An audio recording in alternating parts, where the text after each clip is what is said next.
All right, the new year is upon us, and many of us want to set New Year's resolutions to support our health, but it can be hard to know. First, where do you start? And then how do you pick a resolution that you can actually stick to all year long? Joining us today to help us out, we have Celine Berthaud, who is a group fitness instructor and a coach from Lifetime Clarendon. Thank you so much for being here. Absolutely. Thank you for having me. I feel like people are split on whether they're going to set a resolution or not. Why do you think it's important to be mindful of that this time of year? I think a lot of the reasons people are split is because they create goals that are not attainable, right? Mm-hmm. So they're thinking really big and not thinking about the small steps that can actually get them to where they need to go. So I think that's where the split kind of comes. You kind of think I'm going 100% or I'm not going to do it at all. Yeah. You know, so we'll talk about some really small steps to get us where we need to go this new year. I know you have 4 easy suggestions for people on how they can set a resolution that you're going to keep through the year. First of all is try something new. Yeah, try something new. So if you are someone who powerlifts all the time or is an avid yogi, start including some cross training, right? Okay. Do something that can supplement what you're doing on a day-to-day, but something that's interesting and fun, right? Something really different that can also challenge you, but also support what you're doing on a day-to-day at the club, wherever you are. Yeah. Isn't that good for your muscles too? I'm making this Absolutely. up. No.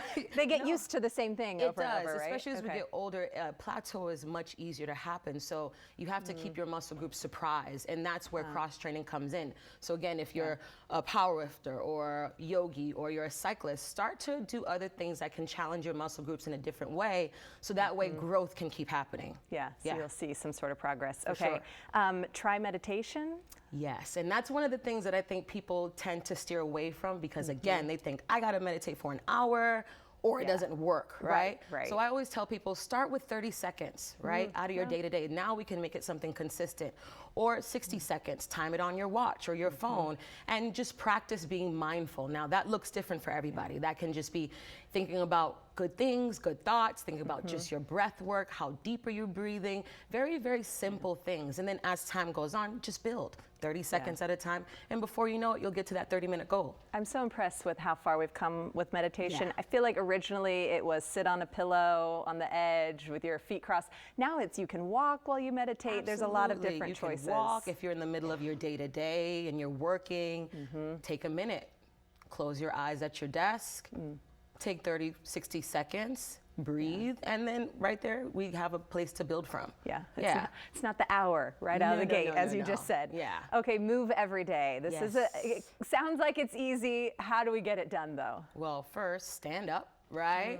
Move around, reach for your toes, get up. Spend 5 to 10 minutes moving. That could be going up and down the steps in your apartment or your house, taking a walk around the block, something that can gauge growth, something small. Start with 5 to 10 minutes, see how you feel, and then maybe walk another block, right? Or do another lap up your steps. But do something where you can create checkpoints for yourself, right? That way when you could feel, oh, well, I did a block today, well, next week I'm gonna do another, and oh, I made it halfway through a third block, then you could start to see progress. And we really correlate progress and confidence, right? So if you create checkpoints for yourself, and there you go. You feel good about what you do. So, I know if they're coming to see you too and do one of your classes, then you're also tracking that progress with them. The accountability partner, the cheerleader. For sure. And I think that's one of the great things at Lifetime. We have over 100 classes week to week. And this gives you the options to always try something new, but also be on a regiment with a particular class. So if you're new to something, all you have to do is show up and leave the rest to us. I mean, how easy can it get at that point, right? Just put on the tennis shoes and show get up. There. That's it. I also wanted to add one more. You had to add a serving of fruits and veggies. Yes. How do we do this? This would be one of my goals. Pick up an apple. Okay, you can take that anywhere. Throw it in your purse. And again, the theme here is starting small, right? Do not overwhelm yourself with thinking I have to have 4 green salads every day, right? Start with a smoothie, right? Add it to your breakfast, or an apple, add some spinach to your omelet. Very small steps will really lead to that big transition that we'd like to see at the top of the year. But sustainable, long, consistent goals take time, right? So not about the rush, starting small, an apple, a banana, add it to your day-to-day lunch, and before you know it, you have those 4 salad smoothies in your day-to-day diet. By Yeah. December, we'll be all set. Oh, absolutely. Thank you Yeah, of for your course. inspiration today. We can do it, guys. And if you need more inspiration, you want to look at one of the 100 classes that they have, Yes. you can go to lifetime.life.